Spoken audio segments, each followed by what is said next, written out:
അസ്സലാമു അലൈക്കും. എന്തുണ്ട് വിശേഷങ്ങൾ? എല്ലാവർക്കും സുഖന്നല്ലേ? അൽഹംദുലില്ലാ.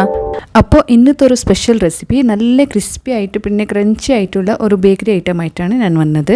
നല്ല ക്രിസ്പി ആൻഡ് ക്രഞ്ചി ആയിട്ടുള്ള റിംഗ് മുറുക്കിൻ്റെ റെസിപ്പിയാണ് ഇത്. പിന്നെ പെട്ടെന്ന് വീട്ടിൽ തന്നെ ഉണ്ടാക്കാം.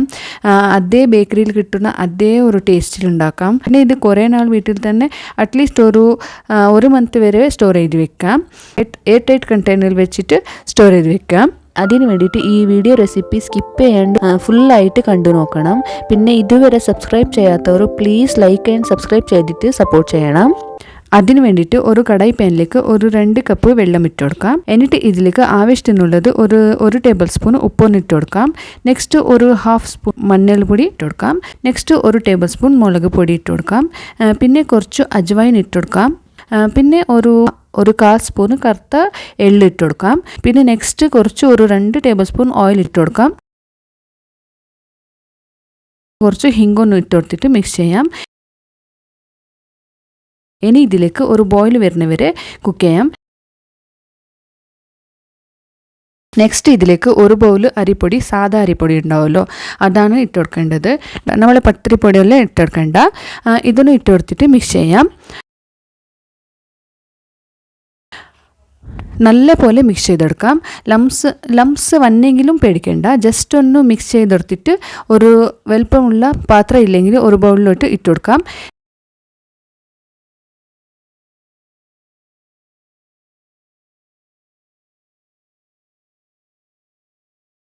നെക്സ്റ്റ് ഇതിലേക്ക് തണുത്ത വെള്ളം കേട്ടോ. കുറച്ച് ഒരു കയ്യിലിടുന്നത്ര ചൂടുള്ള ജസ്റ്റ് അല്ല കുറച്ച് ചൂടുള്ള വെള്ളം, ചൂടുള്ള വെള്ളം ജസ്റ്റ് ഒന്ന് ഇട്ടെടുത്തിട്ട് ഇങ്ങനെ കൊടുന്നെടുത്തിട്ട് ഒരു ഡഫായിട്ട് നല്ല ഒരു മാവായിട്ട് കുഴച്ചെടുക്കാം. ഇത് പിന്നെ നല്ല ചൂടുണ്ടാവും.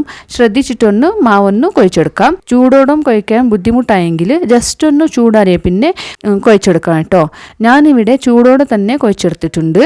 നല്ല പോലെ കുഴച്ചെടുക്കണം. നല്ല ഹാർഡായിട്ടും കുഴച്ചെടുക്കണ്ട, നല്ല സോഫ്റ്റായിട്ടും കുഴച്ചെടുക്കണ്ട, ഒരു മീഡിയം മാവായിട്ട് കുഴച്ചെടുക്കണം. നെക്സ്റ്റ് ഇതുപോലെ ഒരു സ്ലാബിൽ ഇല്ലെങ്കിൽ റോളർ ഉണ്ടാവും, നമ്മ ചപ്പാത്തിക്കെല്ലാം റോളാക്കുന്ന, അതിൽ കുറച്ച് ഓയിൽ സ്പ്രെഡാക്കി കൊടുത്തിട്ട് ഇതിൽ കുറച്ച് ഒരു ചെറിയ ബോൾ സൈസുള്ള കുഴച്ചിട്ടുള്ള മാവ് എടുത്തിട്ട് ഇതുപോലെ ഫ്ലാറ്റായിട്ട് റോളാക്കാം. ഒരു ഇഞ്ച് അത്ര കട്ടിക്കുള്ള സ്റ്റിക്കായിട്ട് നല്ല നീളത്തിൽ സ്റ്റിക്കായിട്ട് റോളാക്കാം. എന്നിട്ട് ഇതുപോലെ റോളാക്കാം.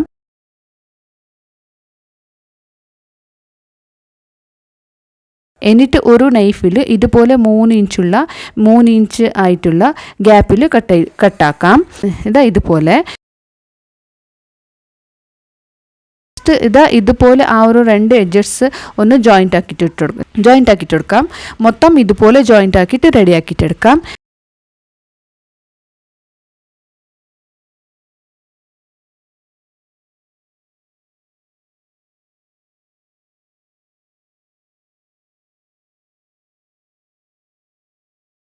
നെക്സ്റ്റ് ഒരു പാനിൽ ഓയിലൊന്ന് ചൂടാക്കാൻ വെക്കാം. ഓയിലൊന്ന് ചൂടായ ശേഷം ഇതൊന്ന് ആഡ് ആക്കി കൊടുത്തിട്ട് ഒരു മീഡിയം ഫ്ലെയിമിൽ ഡീപ് ഫ്രൈ ചെയ്തെടുക്കാം. ഇതൊന്നും ആയ ശേഷം മൊത്തം ഇതുപോലെ ഫ്രൈ ചെയ്തെടുക്കാം.